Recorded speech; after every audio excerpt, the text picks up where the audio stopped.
everybody, JC here with another T&I toy review.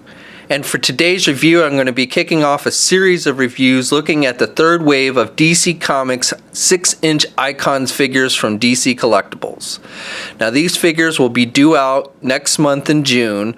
They were delayed a bit, but finally they are going to be released in June. A big thanks to DC Collectibles for sending these out early to me so I could review them for you. Today I'm going to be looking at Aquaman, and then I'll be bringing you reviews of Atomica and Superman over the course of the week. So be sure to check back for those. Okay, so Aquaman here comes packaged in the same style of packaging we've seen with the previous Icons figures. You've got the window box packaging, the figures clearly displayed. Off to the side you have the DC Comics name, and down below you have the Icons name. Also, you'll notice that we're still sporting the older DC Comics logo in the corner. They haven't updated these yet with the new DC Comic logo they revealed this week. Off to the side of the packaging, it tells us this is figure number 11 in the series, and you also have the name Aquaman. On the other side, again, the number and the name and everything. And then on the back of the packaging, we have a look at all the figures in this wave. So as I mentioned before, I'll be bringing you reviews of Superman and Atomica later this week. I don't yet have Harley Quinn. She will also be released in this wave, and all of these should be out in June, so next month. Then it tells us that the figures were designed by Ivan Reyes, and this figure was sculpted by Joe Mina.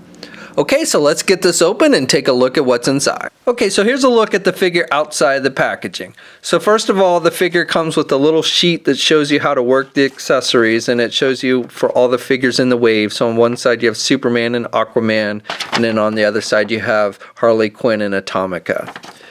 Now you get 3 different sets of hands with this figure. So you get a pair of closed-fisted hands which are attached to the figure when you first take it out of the packaging. Then you get a pair of open hand or grip hands for holding something like the Trident that he comes with. And then you get a pair of open hands. Now strangely enough, he doesn't come with a pair of straight open hands for like swimming poses. So these are the closest you get to something like that.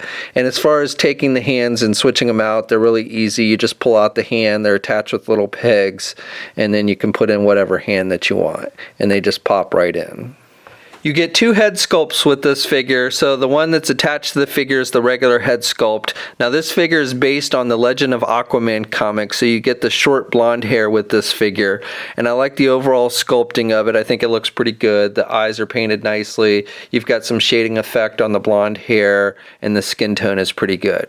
So if you want to switch out the heads, you just pop it off like you normally do. The head's attached with a ball joint, and then you just pop on the second head, and it just pops right on. So the second head is to use another feature that he comes with. So in order to mimic the communication he has with the underwater sea creatures, you'll notice this little hole in his forehead. And so what you do is they've included this little semi-translucent plastic cone-looking thing, and this is to mimic the telepathy that he has, so he can communicate with animals under the sea. So you'll see that, you know, again, it's just a semi-translucent plastic. Looks a little funny, but I like the general idea behind it.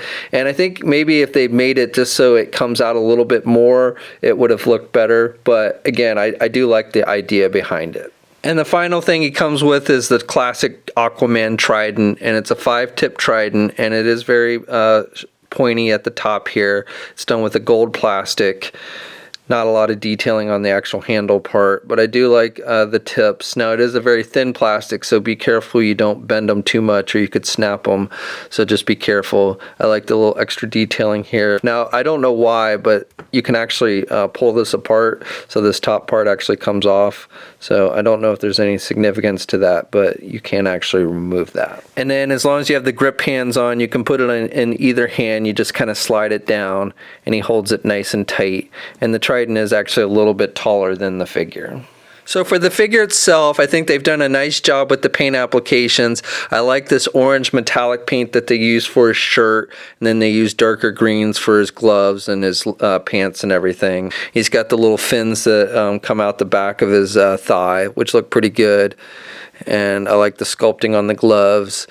And he's got this gold belt with the A. Now there is looks like a little bit of bleeding of the gold onto the orange here on the front of the belt, but that's really the only remote paint blemish that I see on the figure. Otherwise, it's a very solid paint job on this figure. And I like the sculpting on the texture of the shirt. I think that comes out looking. It looks like have a little different shade of green on the kneecap as opposed to the rest of the leg, but it's not too noticeable. So this figure stands almost 6 inches exactly. And here's a comparison with the Icons, Green Lantern, Flash, and Batman, and they seem to be in pretty good scale with one another. And here's a comparison with some other Aquaman figures. So we've got the 6-inch Dawn of Justice Aquaman from Mattel, a 6-inch DC Aquaman figure, and a 7-inch New 52 Aquaman figure from DC Collectibles.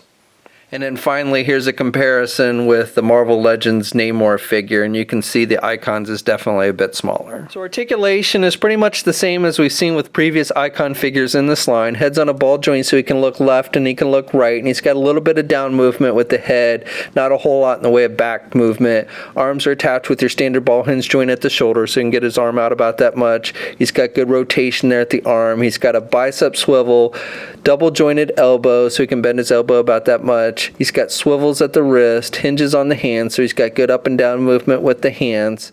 He's got a midsection joint, so he's got rotation there at the midsection, not much in the way of crunch. He's also does have an ab crunch joint, but it doesn't crunch down that much. That's about as much down as he can crunch, and that's about as far back as he can look. Legs are attached with ball joints, so you can do the splits good. Oh, also no waist swivel. You can get the legs forward about that much, and you can do the legs back about that much. No thigh swivel, double jointed knee, so he can bend his knee about that much. And then he's got hinges on the feet, so he's got good up and down movement with the feet, and he's got ankle pivot and 2 peg holes on the bottom of his feet. Okay, so that's my review. So I would say if you've been collecting the Icons line, this is one you're definitely going to want to add to your collection, especially if you're a fan of the classic short blonde hair look for the character.